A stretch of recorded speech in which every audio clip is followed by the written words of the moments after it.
Salajengna waqala bismillahi. Waqala jeung ngadawuh si eman bismillahil aliyil azimi. Kana lapad bismillahil aliyil azimi Allahumma ja'alha dzurriyyatan thayyibatan in kunta qaddarta an tukhrija min sulbi. Allahumma jannibni syaitanu wa jannibi syaitana ma razaqtani. Bismillahi kalawan nyebat jenengan Allah al-aliyyi anu maha luhur, al-azimi tur anu maha agung Allah. Allahumma ya Allah ij'alha muga ngajadikeun Allah kana katurunan dzurriyyatan tegesna kana katurunan thayyibatan anu sae anu alus in kunta lamun bukti anjeun ka Gusti nya qaddarta eta nakdirkeun Gusti an tukhrija kana yen ngaluarkeun Gusti min sulbi ti katurunan abdi.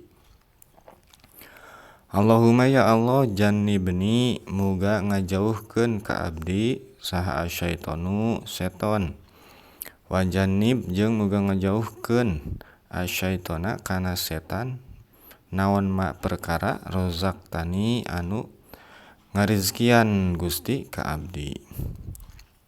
Summa ya'muru tuluy marentah si rajul si jaoj azzaujata ka si jaujah ka pamajikanana bil idtija'i kana nyangkere nyangigir ala janbiha kabelah lambungna atawa kabelah gigirna si jaujah al-aimani anu katuhu. Fa in hamlaha mangka lamun hamil itu si jaujah yakunu mangka bukti itu si waladnya kabudakna eta zakaron lalaki biiznillahi kalawan izin Allah ta'ala anu maha luhur Allah. In qadaro lamun ngersakeun saha Allahu Allah ta'ala anu maha luhur Allah hamlaha kana hamilna itu si jauzah min zalikal jima'i tina itu lekuyan wala zamtu jeung teu ngawajibkeun kuring cek musonifnya hadza dzikra kana ieu zikir wasipata jeung sifatna pawajadtuhu mangka manggihan kuring kana itu hadza dzikra sahihan halna sahih la raiba henteu ragu pihi dina itu sahih. Wabillahi jeung eta tetep ka Allah atau piku ari taufik. Sakitu heula. Salajengna dina ieu katerangan musonif masih keneh nerangkeun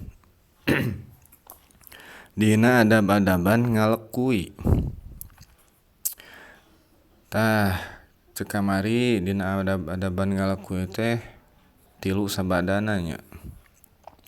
Tah ayeuna mah saur musonif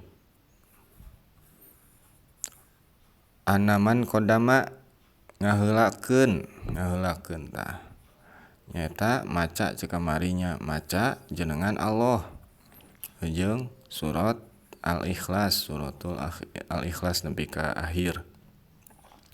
Tuluy maca takbir, tuluy maca tahlil. Tah tuluy samemeh ngasupkeun meureun tah. Samemeh ngasupkeunana nya. Ngasupkeun si tampan kana si bau. Tah ngomong si jalma teh nyarita nya yang ngadua lah. Ta ieu doana bismillahil aliyil azimi Allahumma ja'alha dzurriyyatan thayyibatan in kunta qaddarta an tukhrija min sulbi.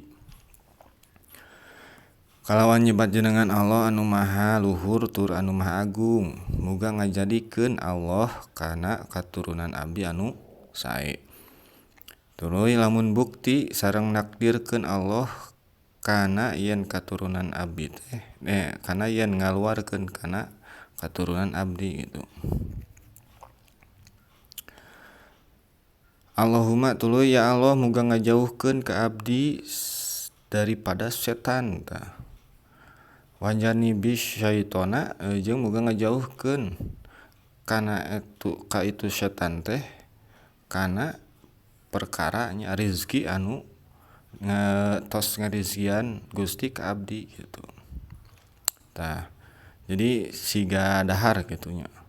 Ayeuna mun dahar teu make bismillah misalkeun tah eueuh kahiji eueuh kabarokahan tuluy kadua pan aya nya dicaritakeun di dahar dipiluan di dahar ku setan gitu. Dina ngalekuy oge sarua gitu. Bisi dipiluan gitu ku setan. Ngalekuyna teu maca bismillah heula mah nya minimal ta'awuz dulu bismillah gitu. Tah ieu mah nu lengkapna gitu. Tah geus beres meureun nya tah geus cerot gitu. Tuluy parentah tah tuluy titah nya si pamajikan teh. Suna nyangkere nya geus cerot teh. Nyangigir kabelah katuhu. Tuluy lamun hamil teh maka bakal bukti eta si budak teh lalaki nya kalawan izin Allah.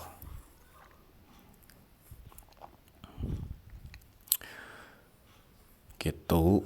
Tah tuluy ceuk musannif teu ngawajibkeun kuring mah kana ieu dzikir teh cenah jeung sifatna.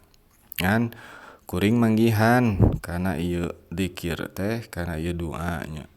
Ieu teh doa anu shoheh kalawan teu aya karaguan gitu. Hadirin wal hadirat. Kantun mahdupan ba'duhu qala ba'dul masyayikh wallahu a'lam bissawab.